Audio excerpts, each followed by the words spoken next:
Hi, welcome back or welcome to my channel. It is Sunshine Lorena.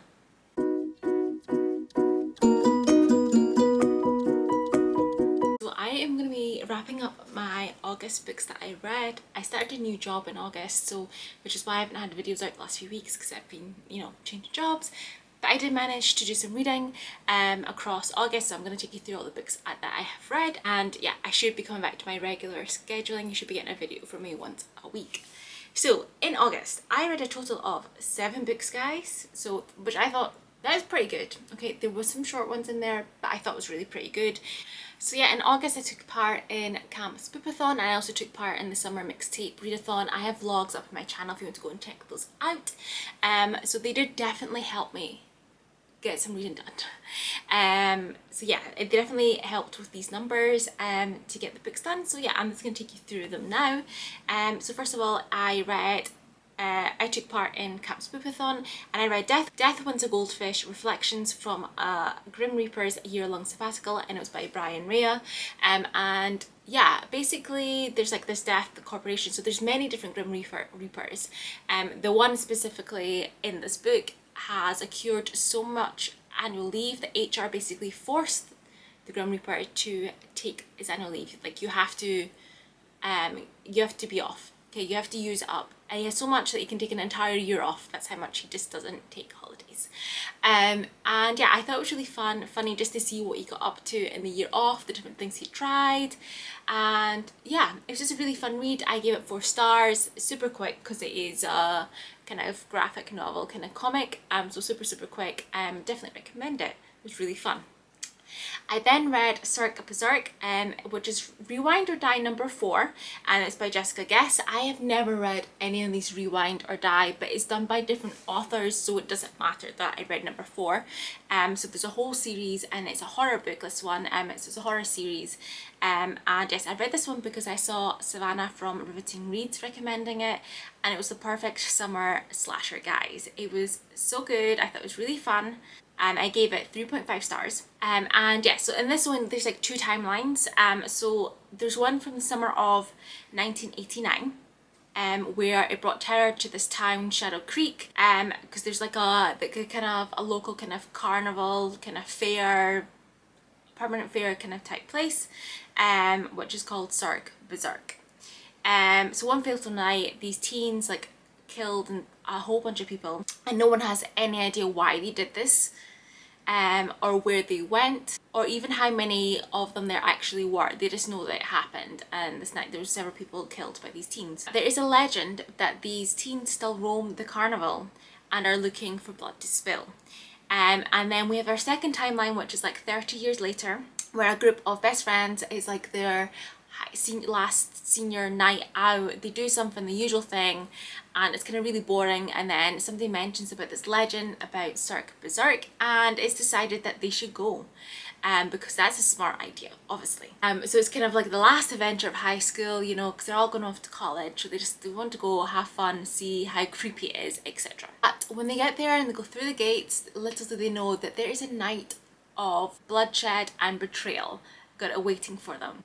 So will they make it out alive or won't they? So yes, I thought it was really good, really fun, and yeah, it's a really great summer slasher. Like I said, I give it 3.5 stars. It was really fun. Yeah, I definitely recommend this one. I read it on Kindle Unlimited because I have like the initial kind of subscription at the moment. So if you have Kindle Unlimited, I recommend giving this one a go. I then read The Risk by St. Abbey, and this is number 1 in the Mind F series.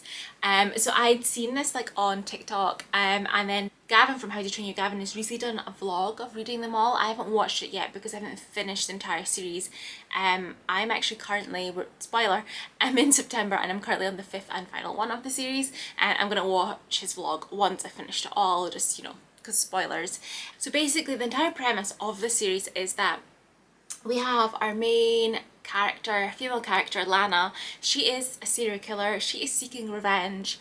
And then we have our secondary character, Logan, and they end up meeting and they end up like dating, and it turns out he is the FBI detective who is actually on the case to find the serial killer, who is Lana. So it's like they're having this like relationship. She's trying to keep hidden obviously who she really is while he's working this case. It's really interesting. It's like a dark romance with like kind of thriller elements in there. I have to say I was expecting there to be a lot more romance and romantic scenes, just because, like, you know, that's kind of the way you see people speaking about it, but definitely there is a lot of the actual, you know, the crime side of it, because it's not just the case of Lana, there's other things going on as well. They're really short, really quick reads. So this one I gave 3.5 stars. I was definitely thinking it was going to be, going into it, I thought it was going to be like a 4 or 4.5, just because, like, you know, I hear people raving about the series. I still think it's really good. Before you read it, there are trigger warnings, there's quite a few of them, so definitely check it out. But yeah, I thought it was good. This didn't live up to the hype as much as I thought it would for me. Again, this is on Kindle Unlimited, which is why I was picking up the entire series, just making good use of that 3-month free subscription. Then I read Someone Else's Honeymoon by Phoebe McLeod. I had this as an art from NetGalley, so yeah, and I'm really glad. It was a romance. It was definitely nice to kind of break up the horror and thriller and killer elements in the month. Reading this one, it came out in August. And yeah, so this one we have our main character Charlie, who ends up getting dumped on Christmas Day by her long-term boyfriend who she lives with. So she ends up finding herself homeless on Christmas Day and having to move back in with her parents. And it kind of leads to her having this journey of reinventation, because, you know, she found that she was doing a lot of things for him. For example, she became vegan because he was vegan, and she kind of just went along with it. And yeah, so she kind of starts this reinvention, kind of finding herself again, who she actually is. And her parents end up are going on holiday to Antigua, and they invite her along, and that's where she meets our second character, main character Ed, who is on honeymoon all alone, having been left at the altar by a bride that he never met. And yeah, so they're on this, you know, they spend lots of time together, and when things are finally looking like they might be turning around for Charlie, her and Ed are forced apart. But will they actually manage to find each other again? I really enjoyed this. I gave it a 4 star. I can't remember if I said that already, but I gave it 4 stars. I loved that it had this classic rom-com vibes to this, and I would love to see this as a film because I think it would work so well. It was a really quick read, and despite it starting at Christmas, it isn't like a Christmassy book. Like, you have that little section and then it's in winter, but because they go on holiday to Antigua, which is obviously very tropical, sunny, you don't feel like it is in the wrong season, if that makes sense. And what I really liked, what the author did, is that obviously Charlie finds herself single, but she's given time to kind of find herself, for us to get her to know her as a person before she really gets into a romantic relationship again. So yes, I really like that element that she worked on herself before she got involved in someone else, and I think that was really nice and refreshing rather than jumping straight into like another relationship. And I love the dynamic between Ed and Charlie. He's a great love interest, and they had this really great romantic dynamic between them. So yeah, I definitely recommend it if you are wanting to like escape for a day or two. I read this one really quick. So yes, if you're looking for another nice good romance, I recommend this one because I don't think that many people know about it. I then read Sidetrack, which is number 2 in the Mind F series by S.T. Abbey. This one I gave 3 stars. I can't really say much because it's obviously the sequel of the first one that I just explained to you. And what I forgot to mention actually is that each of these end on cliffhangers. So you're like, I need to read this immediately because yeah, you have to find out. So it's just a continuation of the story, because yeah, essentially I feel like it probably should have been like one big book rather than these little novellas, but yeah, because it was ending a cliffhanger, making you want to go and pick up the next one. But yeah, this one was 3 stars this time. Further development of our main characters, this is seeing what's going on, and also finding a little bit more out about Lana, her backstory. Like each one you find out a little bit more, which I quite like, that you're like slowly building to like the full picture of why she's doing what she's doing, why things are happening, and also, you know, seeing also Logan developing as a character as well. I then read The Love Hypothesis by Ali Hazelwood. And first of all, I'm just going to tell my rating was a 4-star, so I did really enjoy it. It wasn't quite up to the hype, but I did really enjoy it. And I think most people know what that's about, but just if you don't, we have one of our main characters, Olive, who is like a 3rd-year PhD student. And we also have Adam, who is like a lecturer professor at the university. Olive doesn't believe in like lasting romantic relationships, but her best friend does. And her best friend ends up actually liking someone who Olive had dated previously, just before, and Olive really wants to help her friend because she knows that her friend really likes that guy, and she really, you know, she's told her like, I really, you know, it's fine, go for it, but she's very kind of held back. So Olive kind of thinks, I need to kind of do something, and she randomly kisses this guy who turns out to be Adam, and they end up having this arrangement of this fake dating, and that way her friend feels comfortable that she has found someone and yes, can date this guy. So she's just trying to be a really good friend. So they end up in this fake dating situation. But Adam is not exactly well liked. He, the way he gives feedback, people really don't like him.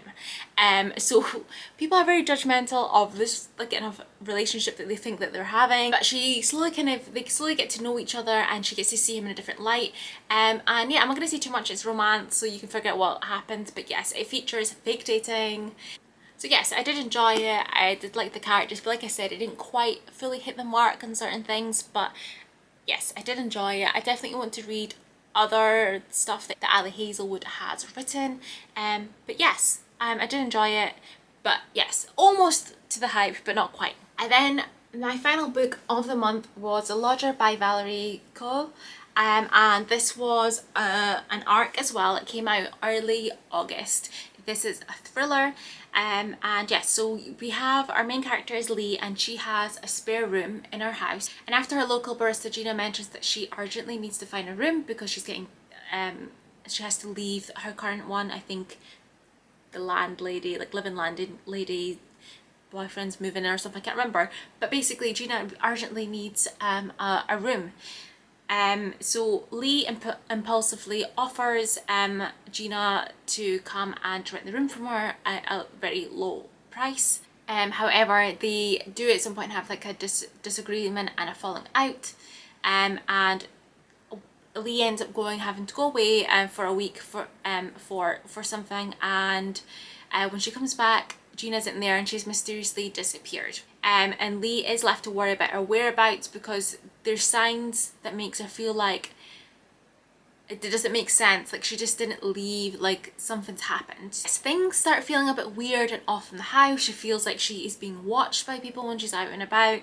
So yes, it's kind of solving this mystery of what happened to Gina, what's going on, is Lee right, is somebody watching her, is there somebody messing around with her? So yes, this was the first book that I read by this author. So for me it was a 3 stars.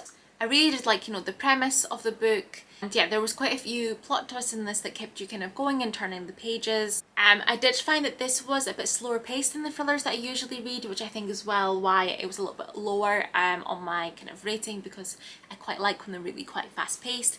So it did take me longer to read this than I thought it would. And also like the main character Lee, I wasn't a fan of her. Like I didn't like her, guys. I didn't like her.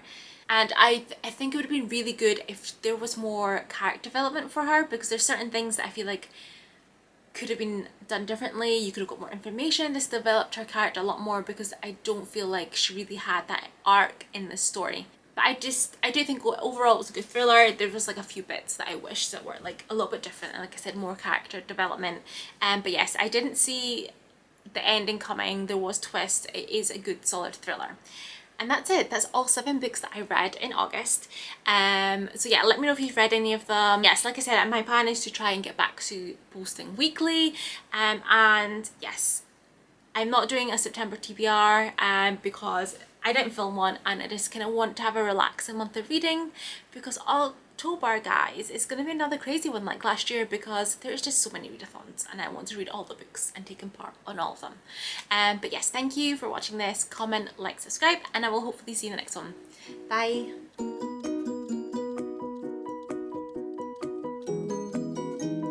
He is the detective, FBI detective.